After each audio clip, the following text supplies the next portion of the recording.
Hello বন্ধুরা, আজকে ভেন্ডি ভর্তা বানাবো। তো ভেন্ডিগুলো ভালো করে পরিষ্কার করে নিয়ে নিয়েছি আগে। তো ভেন্ডিগুলো কেটে নেব।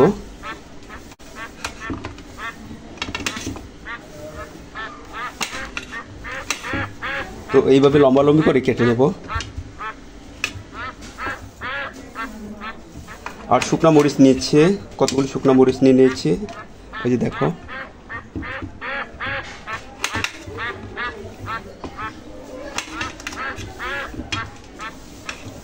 এতদিন হয় ভেন্ডি ভর্তা খাওয়া হয় না, তো ভাবলাম আজকে কিছু ভেন্ডি ভর্তা করে নিই।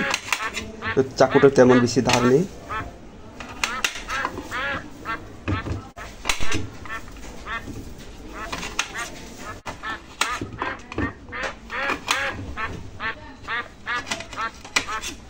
তো আজকে ভেন্ডি ভর্তা কীভাবে বানাবো বা তৈরি করব, তো প্রথম থেকে শেষ পর্যন্ত দেখতে থাকুন।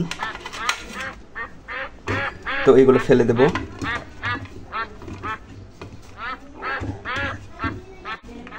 তো এই ফাঁকে চুলায় কড়াইটা বসিয়ে দেব।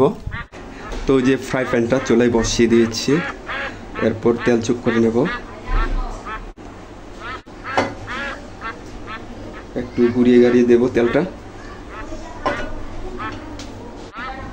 এরপর যে তেল গরম হয়ে এলে এই যে শুকনো মরিচগুলো হালকা করে ভেজে নিতে হবে।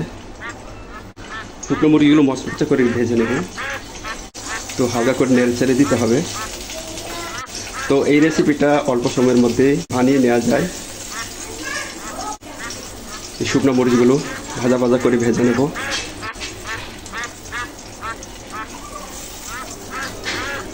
তো শুকনো মরিচগুলো ভেজে নিলাম, ভাজা হয়ে গেছে, উঠিয়ে নেব।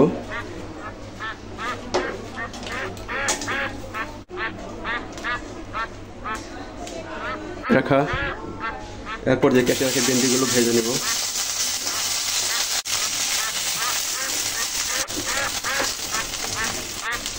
এরপর যে সামান্য পরিমাণ লবণ, তো লবণ দিয়ে নিলাম এই কারণে যেন তাড়াতাড়ি হয়ে আসছে। এরপর ঢাকনা দিয়ে দেখে রাখবো।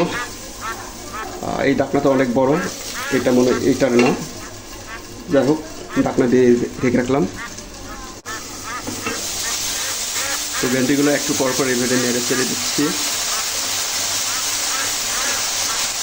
তো ভেন্ডি থেকে অলরেডি পানি ঝরে আসছে,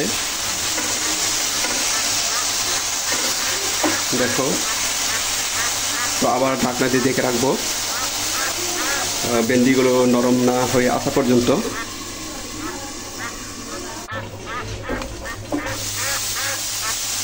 তো দেখো কত সুন্দর করে ভেন্ডিগুলো ভেজে দিয়েছি। ভেন্ডি ভাজা একদম হয়ে গেছে, উঠিয়ে নেব। তো আমার যে সকল ভাই বোনেরা যে যেখান থেকে দেখছেন, কাছে কিংবা দূরে, আশা করি সবাই ভালো আছেন। তো ভর্তা করে নেব। তো ভর্তা করে নেওয়ার আগে গ্লাভসগুলো পরে নিচ্ছি, কারণ দেখতেই পাচ্ছেন যে মরিচটা খালি হাতে এটা মাখতে গেলে অসুবিধা হয়ে যেতে পারে। তো আগে মরিচগুলো, তো মরিচের যে ইয়েগুলো, ওই যে দানাগুলো, এটা কি বলে, এটাকে ফেলে দিতে হবে।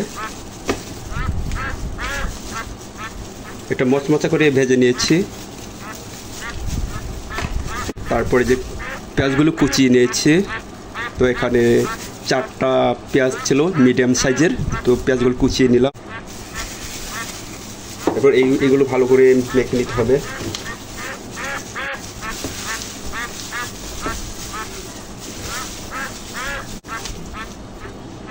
হালকা সরষের তেল দিয়ে নেব।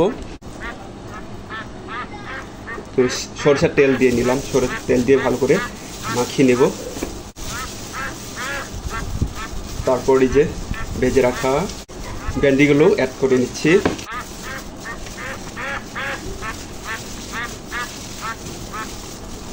তো এইখানে লবণ এখনো দেওয়া হয়নি, যেহেতু আমি ভেন্ডিটা ভেজে নেওয়ার আগে লবণ দিয়েছিলাম। তো চেক করে নেব লবণটা কতটুকু হয়েছে, তারপরে লবণ প্রয়োগ করব।